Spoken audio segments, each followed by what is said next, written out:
I think he's starting to win over the public, or at least have the public be a little bit less scared of this. There's some data put out recently by the University of Michigan. I wrote about this a few days ago.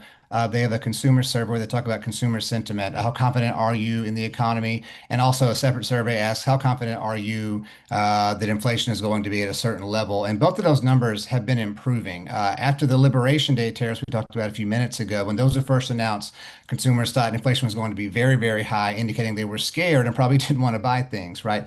That number has started to come down, even though it's a little bit high. After Trump was elected, he talked about tariffs a lot on the campaign trail, and consumer sentiment went way, way down after he won. Again, people were, I think, scared about tariffs. So he's really put a lot of these in place, despite the TACO acronym. A lot of tariffs have been put in place. There's a 10% global tariff that is still in effect. So anything coming in is going to be paying at least that. And there's sticker tariffs for things like aluminum and steel. There's higher tariffs on certain countries like China. But anyway, prices have mostly held steady. We've been around 2.5% inflation. So some of the shock is kind of wearing off.